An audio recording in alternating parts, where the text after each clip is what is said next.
எல்லாருக்கும் வணக்கம். எல்லாரும் நல்லா இருக்கீங்கன்னு நம்புறேன். இன்னைக்கு காமராஜர் ஐயா பத்தி இழிவா ஒரு யூடியூபர் பேசியிருக்கிறது மக்கள் மத்தியில் பேசு பொருளாயிருக்கு. நம்மள மாதிரியான அவரோட பக்தர்களுக்கு, நான் பக்தர்னு தான் சொல்லணும்னு ஆசைப்படுறேன். அவர் வாழும் காலத்திலும் சரி, வாழ்ந்த பிறகும் கடவுளாகவே காட்சி கொடுத்தவர், வாழ்ந்து சென்றவர் இல்லையா? ஸோ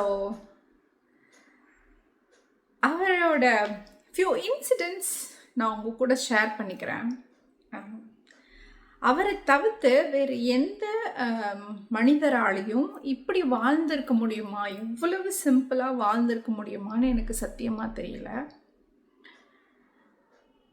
அது சரி, ராமன் மாதிரியான கடவுளையே விட்டு வைக்காதவங்கள்ல நாம காமராஜரை விட்டு வைப்போமா? அவரை பற்றியும் ஏதாவது சொல்லி ஆகணும்ல, அதனால சொல்லிட்டாங்க. But it's fine, we know who he was.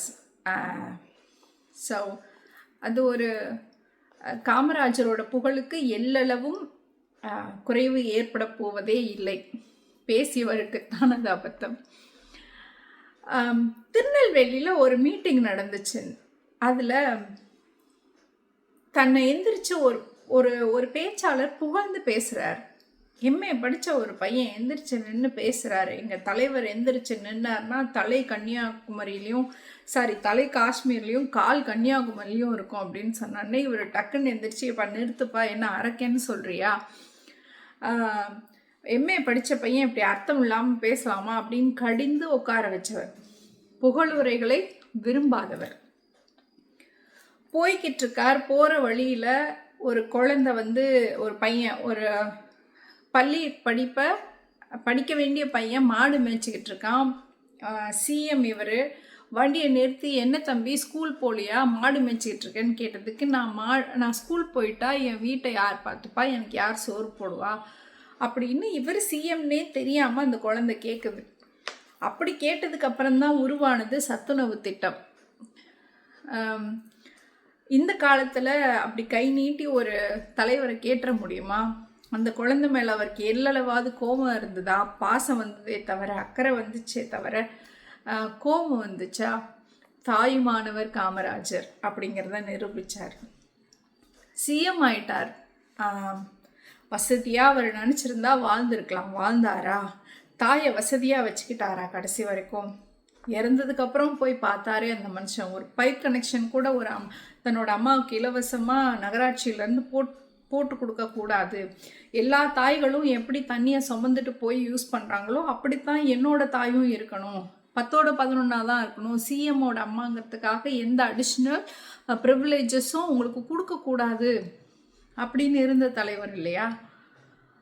மக்களுக்காக பல நலத்திட்டங்களை கொண்டு வந்தவர் இல்லையா? எத்தனை அணைக்கட்டுகள் இன்னைக்கு வரைக்கும், ஆஃப்டர் ஹிஸ் டைம் பீரியட் எத்தனை அணைகள் கட்டப்பட்டு இருக்கு காமராஜர் காலத்துக்கு அப்புறம். பள்ளிகளை திறந்து சத்துணவு வழங்கி, பிள்ளைகளுக்குள் ஏற்றத்தாழ்வு இருக்கக்கூடாது. பணக்கார பையன் நல்லா ட்ரெஸ் பண்ணிட்டு வருவான், ஏழை குழந்தை கிழிஞ்ச துணியை போட்டு வந்தால் மனசங்கடம் ஏற்படும் சொல்லிட்டு சீருடைய அறிமுகப்படுத்திய தலைவர் இல்லையா? எத்தனை தொழிற்பேட்டைகளை கொண்டு வந்து தமிழ்நாட்டில் மக்களுக்கு வேலை வாய்ப்பை ஏற்படுத்தி கொடுத்தார். சிம்பிளிசிட்டினா இந்த மனுஷனை அடிச்சுக்க வேற ஆள் யாராவது இருந்தால் காட்டுங்களேன் பார்ப்போம். சோவியத் ரஷ்யா போகிறார், டெல்லியில் போய் வேலை பார்த்துருக்கார் as a Congress leader, national leader.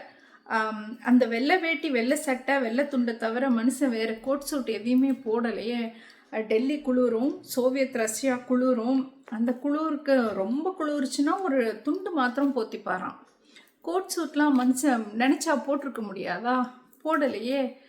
அவர்கிட்ட கடைசி வரைக்கும் இருந்தது ஒரு 10 கரவேட்டி சட்டை மட்டும்தானே.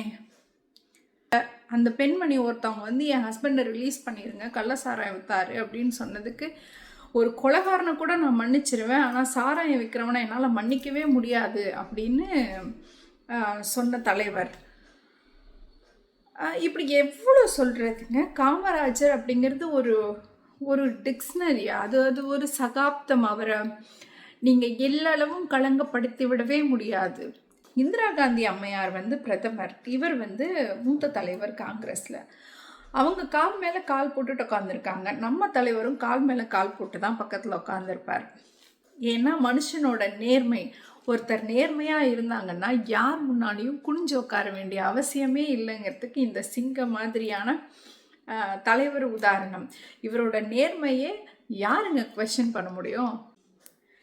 எது எப்படியா இருந்தாலும், இன்னும் எத்தனை காலங்கள் ஆனாலும் காமராஜரின் புகழுக்கு களங்கம் விளைவிக்க முயற்சி வேண்டுமானால் செய்யலாம். ஆனால் அது பலிக்காது. காமராஜரின் நாமம் வாழ்க. நன்றி.